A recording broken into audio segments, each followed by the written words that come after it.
ਅਗਲੀ ਖਬਰ ਵੱਲ ਚਲੀਏ ਤੇ ਇੰਡੀਆ ਦਾ ਜਿਹੜਾ ਰੁਪਈਆ ਆ ਉਹ ਧੜਾ ਧੜ ਥੱਲੇ ਨੂੰ ਡਿੱਗਦਾ ਜਾ ਰਿਹਾ ਆ। ਅੱਜ ਇੱਕ ਯੂਐਸ ਡਾਲਰ ਦੇ ਮੁਕਾਬਲੇ ਇੰਡੀਆ ਦੇ ਰੁਪਈਆ ਜਿਹੜਾ ਆ 97 ਰੁਪਏ ਹੋ ਗਿਆ ਹੈਗਾ ਆ। ਜੋ ਈਰਾਨ ਦੇ ਵਿੱਚ ਸਟੇਟ ਆਫ ਹਾਰਮੋਜ਼ ਆ, ਉੱਥੇ ਸਾਰਾ ਕੁਝ ਸ਼ਟਡਾਊਨ ਆ, ਉਹਨੂੰ ਲੈ ਕੇ ਇੰਡੀਆ ਦੇ ਕੱਲ ਬਲੂਮਬਰਗ ਨੇ ਵੀ ਬਹੁਤ ਵੱਡੀ ਰਿਪੋਰਟ ਛਾਪੀ ਆ ਵੀ ਕਿਸ ਤਰ੍ਹਾਂ ਇੰਡੀਆ ਦੀ ਜਿਹੜੀ ਰੈਸਟੋਰੈਂਟ ਇੰਡਸਟਰੀ ਆ, ਹਾਲਾਂਕਿ ਇੰਡੀਆ ਆਪਣੇ ਆਪ ਨੂੰ ਚੌਥਾ ਜਾਂ ਪੰਜਵਾਂ ਦੁਨੀਆ ਦਾ ਜਿਹੜਾ ਮੁਲਕ ਸਮਝਦਾ GDP ਹੈਗਾ, ਕਹਿੰਦਾ ਹੈ। ਇਕੋਨਮੀ ਸਮਝਦੇ ਆ, ਪਰ ਉਹਨਾਂ ਦੀ ਕਹਿੰਦੇ ਵੀ ਰੈਸਟੋਰੈਂਟ 48 ਆਵਰ ਚ ਬੰਦ ਹੋ ਜਾਣੇ ਮੈਜੋਰਟੀ ਚ, ਕਿਉਂਕਿ ਉੱਥੇ ਜਿਹੜੀ ਗੈਸ ਆ ਰੈਸਟੋਰੈਂਟ ਯੂਜ਼ ਹੁੰਦੀ ਉਹ ਮਿਲ ਹੀ ਨਹੀਂ ਰਹੀ ਹੈਗੀ।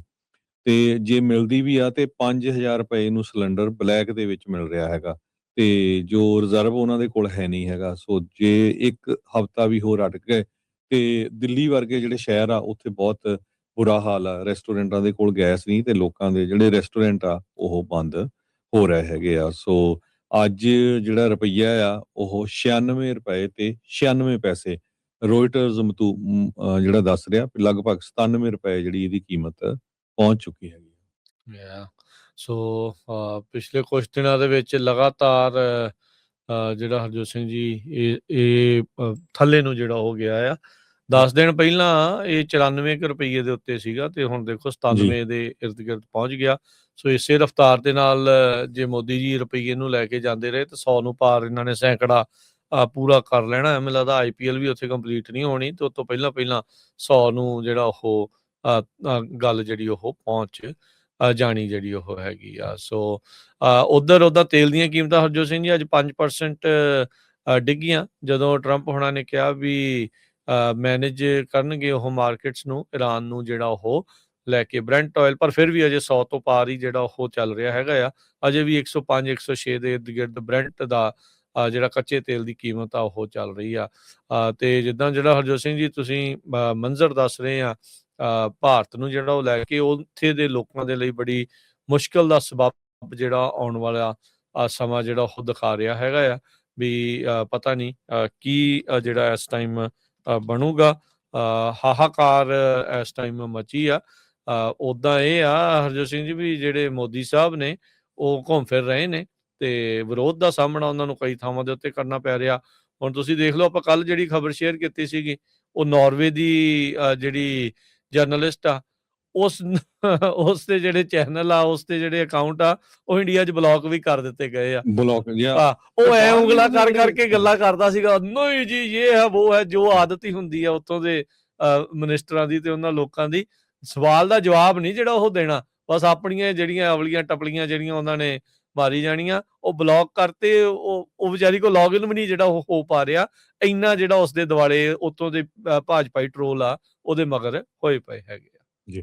ਸੋ ਬਿਲਕੁਲ ਦੇਖੋ, ਉਸ ਜਿਹੜੀ ਜਰਨਲਿਸਟ ਆ ਨਾਰਵੇ ਦੇ ਵਿੱਚ ਇੰਡੀਆ ਦੇ ਪ੍ਰਾਈਮ ਮਿਨਿਸਟਰ ਮੋਦੀ ਹੁਣੀ ਪਹੁੰਚੇ ਆ ਤੇ ਜਦੋਂ ਉਹ ਉੱਥੇ ਦੇ ਪ੍ਰਾਈਮ ਮਿਨਿਸਟਰ ਦੇ ਨਾਲ ਮਿਲ ਕੇ ਜਾਣ ਲੱਗੇ ਸੀ ਤਾਂ ਉਸ ਟਾਈਮ ਦੇ ਉੱਤੇ ਉਹਨੇ ਕੁਐਸਚਨ ਪੁੱਛਿਆ ਵੀ ਤੁਸੀਂ ਸਾਡੇ ਮੁਲਕ ਜਿਹੜਾ ਛੋਟਾ ਜਿਹਾ ਮੁਲਕ ਆ ਨਾਰਵੇ, ਜੋ ਦੁਨੀਆ ਦੇ ਫਰੀडम ਆਫ ਪ੍ਰੈਸ ਦੇ ਵਿੱਚ ਨੰਬਰ 1 ਤੇ ਆਂਦਾ ਤੇ ਇੰਡੀਆ 157 ਤੇ ਆਂਦਾ, ਵੀ ਤੁਸੀਂ ਕੁਐਸਚਨ ਪ੍ਰੈਸ ਦੇ ਕਿਉਂ ਨਹੀਂ ਜਿਹੜੇ ਆਨਸਰ ਕਰਦੇ ਹੈਗੇ।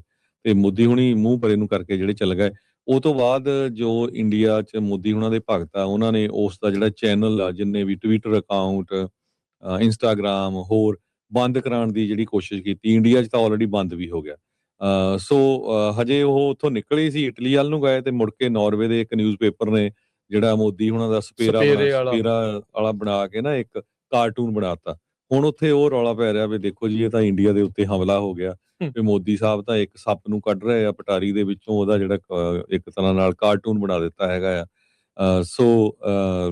ਉਹ ਤੋਂ ਬਾਅਦ ਨਾਰਵੇ ਦੇ ਵਿੱਚ ਇੱਕ ਇੰਡੀਅਨ ਜਿਹੜੇ ਆਫੀਸ਼ੀਅਲਸ ਆ ਉਹਨਾਂ ਦੀ ਵੀ ਪ੍ਰੈਸ ਕਾਨਫਰੰਸ ਹੋਈ। ਉਹ 'ਚ ਵੀ ਜਦੋਂ ਉਹ ਬੀਬੀ ਨੇ ਕੁਐਸਚਨ ਪੁੱਛਿਆ ਜਰਨਲਿਸਟ ਨੇ ਵੀ ਤੁਸੀਂ ਕਿਉਂ ਇਹ ਕਰਦੇ ਹੈਗੇ ਆ, ਉਹ ਕਹਿੰਦੇ ਜੀ ਨਹੀਂ, ਸਾਡੇ ਤਾਂ ਫਰੀडम ਆਫ ਸਪੀਚ ਸਾਰਾ ਕੁਝ ਹੈਗਾ ਆ ਤੇ ਸਾਡਾ ਤਾਂ ਗਾਂਧੀ ਦਾ ਮੁਲਕ ਆ, ਸਾਡਾ ਸਿਵਲਾਈਜੇਸ਼ਨ ਪੁਰਾਣੀ ਆ। ਤੇ ਉਹ ਕਹਿੰਦੀ ਵੀ ਫੇਰ ਏਦਾਂ ਪ੍ਰੈਸ ਕਾਨਫਰੰਸ ਕਾਹਤੇ ਨਹੀਂ ਹੋ ਰਹੀ, ਪ੍ਰੈਸ ਦੇ ਦੁਆਲੇ ਕਾਹਤੇ ਹੁੰਦੇ ਆ? ਨਹੀਂ, ਉਹਨਾਂ ਨੇ ਕਿਹਾ ਵੀ ਸਵਾਲ ਦਾ ਜਵਾਬ ਦੇਣਗੇ, ਕਹਿੰਦੇ ਅਗਲਾ ਸਵਾਲ ਪੁੱਛੋ। ਸੋ ਉਹ ਕਹਿੰਦਾ ਵੀ ਕੋਰਟਾਂ 'ਚ ਜਾ ਸਕਦੇ ਆ। ਉਹ ਕਹਿੰਦੀ ਵੀ ਇਹੀ ਤਾਂ ਮੈਂ ਕੁਐਸਚਨ ਪੁੱਛ ਰਹੀ ਆ ਵੀ ਜੇ ਤੁਹਾਡੀ ਫਰੀडम ਆਫ ਐਕਸਪ੍ਰੈਸ਼ਨ ਜਾਂ ਫਰੀडम ਆਫ ਪ੍ਰੈਸ ਕਿਉਂ ਨਹੀਂ ਹੈਗੀ ਵੀ ਤੁਸੀਂ ਕਹਿੰਦੇ ਕੋਰਟ 'ਚ ਚਲੇ ਬੜਾ ਜਾਓ। ਇਹ ਦੇਖੋ ਚੀਜ਼ ਆ। ਉੱਥੇ ਨਾ ਸੰਵਿਧਾਨ ਦਾ ਜਿਹੜਾ ਹੋਕਾ ਦੇਈ ਜਾਂਦਾ ਸੀ ਬੋਲਣ, ਤੁਸੀਂ ਕਿਸੇ ਨੂੰ ਉੱਥੇ ਦਿੰਦੇ ਨਹੀਂ ਆ। ਸਾਡਾ ਵੀ ਚੈਨਲ ਉੱਥੇ ਬਣਦਾ ਸਭ ਨੂੰ ਜਿਹੜਾ ਪਤਾ ਆ, ਕੋਈ ਉੱਥੇ ਜੀ ਦੇਖ ਨਹੀਂ ਸਕਦਾ, ਕਰ ਨਹੀਂ ਸਕਦੇ। ਸਾਡੇ ਵਰਗੇ ਹੋਰ ਪਤਾ ਨਹੀਂ ਕਿੰਨੇ ਕਾ ਜਿਹੜਾ ਕੁਝ ਕਹਿੰਦੇ ਆ ਤੇ ਉਹ ਏਦਾਂ ਆ। ਸੋ ਇਹ ਬੀਬੀ ਨੂੰ ਵੀ ਜਿਹੜਾ ਹੁਣ ਅੰਦਾਜ਼ਾ ਜਿਹੜਾ ਹੋ ਗਿਆ, ਪਰ ਉਹਨੂੰ ਅੰਦਾਜ਼ਾ ਪਹਿਲਾਂ ਹੀ ਸੀਗਾ। ਜਿਹੜੀ ਜਰਨਲਿਸਟ ਸੀਗੀ ਨਾਰਵੇ ਦੀ, ਜਿਹੜੀ ਜਰਨਲਿਸਟ ਆ, ਵੀ ਉਹਨੇ ਸਾਰੀਆਂ ਚੀਜ਼ਾਂ ਦੇਖੀਆਂ। ਹੈਲੀ ਯੰਗ ਸਵੈਨਸਨ, ਸੋ ਕਹਿੰਦੇ ਵੀ it's a small price, I know ਵੀ ਇਹ ਮੈਨੂੰ ਪੇ ਕਰਨਾ ਹੀ ਜਿਹੜਾ ਉਹ ਪੈਣਾ ਸੀਗਾ। So small price to pay for press freedom, ਇਹ ਉਸਦੇ ਬਾਬਤ। ਹੁਣ ਜਿਹੜੇ ਨੋਇਡਾ ਵਾਲੇ ਉੱਥੇ ਦੇ ਚੈਨਲ ਆ ਉਹ ਲੱਗੇ ਹੋਏ ਆ ਇਸ ਦੀਆਂ ਪੁਰਾਣੀਆਂ ਅਗਲੀਆਂ ਪਿਛਲੀਆਂ ਜਿਹੜੀਆਂ ਉਹ ਕੱਢਣ ਦੇ ਲਈ। ਇੱਕ ਇਹ ਚੀਜ਼ ਦਾ ਜਿਹੜਾ ਸਵਾਲ ਪੁੱਛਣ ਦੇ ਖਾਤਰ ਵੀ ਕੀ ਤੁਸੀਂ ਇੱਕ ਫਰੀਐਸਟ ਪ੍ਰੈਸ ਦੇ ਸਵਾਲਾਂ ਦਾ ਜਵਾਬ ਜਿਹੜਾ ਉਹ ਦਓਗੇ। ਮੈਂ ਕਹਿੰਦਾ ਵੀ ਬਹੁਤ ਤਗੜੀ ਆ ਇਸ ਬੀਬੀ ਦੇ ਬੁਲਹਾਰੇ ਜਾਂਦੇ ਆ ਵੀ ਇਹਨੇ ਫਿਰ ਵੀ ਦਮ ਕੀਤਾ, ਤਗੜਾ ਜਿਹੜਾ ਉਹ ਕੰਮ ਕੀਤਾ ਤੇ ਉਹ ਚੀਜ਼ਾਂ ਜਿਹੜੀਆਂ ਉਹ ਕੀਤੀਆਂ। ਮੋਦੀ ਸਾਹਿਬ ਮੋਦੀ ਹੁਣਾਂ ਵੇਲੇ ਨਹੀਂ ਕੁਐਸਚਨ ਪੁੱਛਿਆ, ਉਹ ਤੋਂ ਬਾਅਦ ਉਹਨਾਂ ਨੇ ਇੰਡੀਅਨ ਡਿਪਲੋਮੈਟਸ, ਜਿਸ ਦਾ ਮੈਂ ਦੱਸਿਆ ਵੀ ਉਹਨਾਂ ਦੇ ਉੱਥੇ ਪ੍ਰੈਸ ਕਾਨਫਰੰਸ ਹੋਈ, ਉਹਨੇ ਕਿਹਾ ਵੀ why should we trust you India, can you try to stop the human rights violation that goes on in your country. So India ਵਾਲੇ ਜਿਹੜੇ ਆ ਉਹ ਚੁੱਪ ਆ, ਤੇ ਉਹਨਾਂ ਨੇ ਬਸ ਆਨਾਕਾਨੀ ਇਹ ਕਰ ਦਿੱਤੀ। ਤੇ ਪਰ ਇਹ ਬੀਬੀ ਜਿਹੜੀ ਆ ਪੂਰੀ ਮਸ਼ਹੂਰ ਹੋ ਗਈ ਦੁਨੀਆ ਦੇ ਵਿੱਚ। ਤੇ ਹੁਣ ਦੇਖੋ ਵੀ ਉਹਦੇ ਚੈਨਲ ਜਿਹੜੇ ਆ ਇੰਡੀਆ ਵਾਲੇ ਬੰਦ ਕਰਵਾ ਰਹੇ ਹੈਗੇ ਆ। ਆਹ ਹਾਲ ਹੈਗਾ ਆ। ਅਸੀਂ ਤਾਂ ਕਾਤੋਂ ਰੌਲਾ ਪਾਉਂਦੇ ਆ ਵੀ ਜਿਹੜਾ ਕੋਈ ਗੱਲ ਕਰਦਾ ਹੈਗਾ, ਸੱਚੀ ਗੱਲ ਕਰਦਾ ਆ, ਉਹਨੂੰ ਜਿਹੜੇ ਆ ਉਹ ਬੰਦ ਕਰਨ ਦੀ ਕੋਸ਼ਿਸ਼ ਕਰਦੇ ਹੈਗੇ ਆ। ਹਾਂਜੀ, ਉਹ ਖਾਮਿਆਜ਼ਾ ਜਿਹੜਾ ਉਹਨਾਂ ਲੋਕਾਂ ਨੂੰ ਭੁਗਤਣਾ ਜਿਹੜਾ ਉਹ ਪੈਂਦਾ ਆ। ਸੋ ਇਹ ਹੁਣ ਜੋ ਮਰਜ਼ੀ ਬਹਾਨੇ ਜਿਹੜੀਆਂ ਉਹ ਮਾਰੀ ਜਾਣ, ਨੈਸ਼ਨਲ ਸਿਕਿਉਰਿਟੀ ਦਾ ਹਵਾਲਾ ਦੇ ਕੇ ਅਕਸਰ ਹੀ ਇਹ ਬੰਦ ਕਰ ਦਿੱਤੇ ਜਾਏ। ਹੁਣ ਏਦਾਂ ਲੱਗਦਾ ਹਰਜੋਤ ਸਿੰਘ ਜੀ, ਮੋਦੀ ਹੁਣ ਗਾਂਹ ਤੋਂ ਜਦੋਂ ਕਿਤੇ ਵੀ ਜਿਹੜਾ ਉਹ ਜਾਵੇਗਾ ਤਾਂ ਉਹ ਸਵਾਲ ਨਹੀਂ ਲੈਂਦਾ। ਹੁਣ ਸਵਾਲ ਕੀ, ਉਹ ਸਾਂਝੀ ਪ੍ਰੈਸ ਕਾਨਫਰੰਸ ਨਹੀਂ ਕਿਸੇ ਤਰੀਕੇ ਦੀ ਜਿਹੜੀ ਉਹ ਮੋਦੀ ਸਾਹਿਬ ਜਿਹੜੇ ਕਰਨਗੇ। ਤੇ ਬਸ਼ਰਮਾ ਦੀ ਡੁੱਲ ਗਈ ਦਾਲ ਤੇ ਅਸੀਂ ਕਹਿੰਦੇ ਡੋਲ ਖਾਂਦੇ ਆ। ਮੋਦੀ ਸਾਹਿਬ ਅੱਜ ਇਟਲੀ ਪਹੁੰਚ ਗਏ ਤੇ ਉੱਥੇ ਚਾਕਲੇਟਾਂ ਦੇ ਦਿੰਦੇ ਆ। ਉਹ ਜਿਹੜੀ ਆ ਮਿਲੋਨੀਆ, ਉੱਥੋਂ ਦੀ ਜਿਹੜੀ ਪ੍ਰਾਈਮ ਮਿਨਿਸਟਰ ਆ, ਉਸਨੂੰ ਉਹਨੇ ਜਿਹੜਾ ਰੋਮ ਦੇ ਵਿੱਚ ਜਿਹੜਾ ਗਲੈਡੀਏਟਰ ਅਰੀਨਾ ਆ, ਉੱਥੇ ਦਾ ਦੌਰਾ ਜਿਹੜਾ ਉਸਨੂੰ ਕਰਵਾਇਆ ਤੇ ਮੋਦੀ ਸਾਹਿਬ ਸਪੈਸ਼ਲ ਚਾਕਲੇਟਾਂ ਮਲੋਨੀ ਦੇ ਲਈ ਜਿਹੜੀਆਂ ਉੱਥੇ ਲੈ ਕੇ ਗਏ ਹੈਗੇ ਆ। ਸੋ ਇਹ ਚੀਜ਼ਾਂ ਜਿਹੜੀਆਂ ਉਹ ਸਾਹਮਣੇ ਆ, ਪਰ ਉਹਨਾਂ ਨੂੰ ਇਸ ਚੀਜ਼ ਦਾ ਕੋਈ ਤੰਜ ਨਹੀਂ, ਉਹਨਾਂ ਦੇ ਮੂੰਹ ਦੇ ਉੱਤੇ ਕੋਈ ਉਹਨਾਂ ਨੂੰ ਸ਼ਿਕਨ ਨਹੀਂ, ਕੋਈ ਉਹਨਾਂ ਨੂੰ ਇਹ ਨਹੀਂ ਆ ਵੀ ਭਾਈ ਮੈਂ ਹੁਣੇ ਕੁਛ ਦਿਨਾਂ ਦੇ ਵਿੱਚ ਕੁਛ ਘੰਟੇ ਪਹਿਲਾਂ ਇਹ ਕੀ ਜਿਹੜਾ ਉਹ ਕਰਕੇ ਜਿਹੜਾ ਉਹ ਆਇਆ ਹੈਗਾ। ਸੋ ਇਹ ਸਿਚੁਏਸ਼ਨ ਜਿਹੜੀ ਹਰਜੋਤ ਸਿੰਘ ਜੀ ਬਣੀ ਪਈ ਆ। ਲੋਕਾਂ ਦੇ ਉੱਥੇ ਸਿਲੰਡਰ ਤੇ ਗੈਸ ਤੇ ਤੇਲ ਮੁੱਕਣ ਡਿਆ ਆ ਤੇ ਮੋਦੀ ਸਾਹਿਬ ਇੱਥੇ ਚਾਕਲੇਟਾਂ ਵੰਡਣ ਇਟਲੀ ਪਹੁੰਚੇ ਹੋਏ।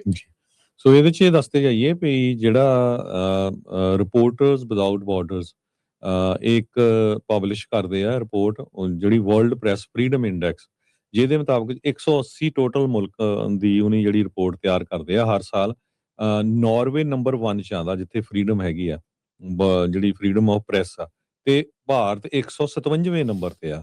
ਸੋ ਜਦੋਂ ਇਸ ਜਰਨਲਿਸਟ ਜਿਹੜੀ ਨੌਜਵਾਨ ਬੀਬੀ ਸੀਗੀ, ਇਸ ਨੇ ਕੁਐਸਚਨ ਪੁੱਛਿਆ ਤੇ ਉਹਨੂੰ ਟਾਲ ਮਟੋਲ ਕਰ ਦਿੱਤਾ। ਤੇ ਉਹ ਤੋਂ ਬਾਅਦ ਵੀ ਕਹਿੰਦੇ ਵੀ 2 ਹੋਰ ਜਿਹੜੇ ਡੱਚ ਜਰਨਲਿਸਟ ਆ, ਜਦੋਂ ਇੰਡੀਅਨ ਡਿਪਲੋਮੈਟਸ ਨੇ ਪ੍ਰੈਸ ਕਾਨਫਰੰਸ ਕੀਤੀ ਸੀ, ਉਹਨਾਂ ਨੇ ਵੀ ਸੇਮ ਕੁਐਸਚਨ ਪੁੱਛੇ ਪਈ ਇੰਡੀਆ ਦੇ ਫੋਰਨ ਮਿਨਿਸਟਰੀ ਤੋਂ ਵੀ ਮਿਨੋਰਿਟੀ ਰਾਈਟਸ ਕਿਉਂ ਡਿਕਲਾਈਨ ਹੋ ਰਿਹਾ ਇੰਡੀਆ ਦੇ ਵਿੱਚ, ਪ੍ਰੈਸ ਫਰੀडम ਕਿਉਂ ਨਹੀਂ ਹੈਗੀ। ਤੇ ਉਹਦੇ ਤੇ ਵੀ ਜਿਹੜੇ ਡਿਪਲੋਮੈਟ ਜਾਰਜ ਸੀ, ਉਹਨਾਂ ਨੇ ਬਸ ਆਨਾਕਾਨੀ ਜੀ ਕਰ ਦਿੱਤੀ।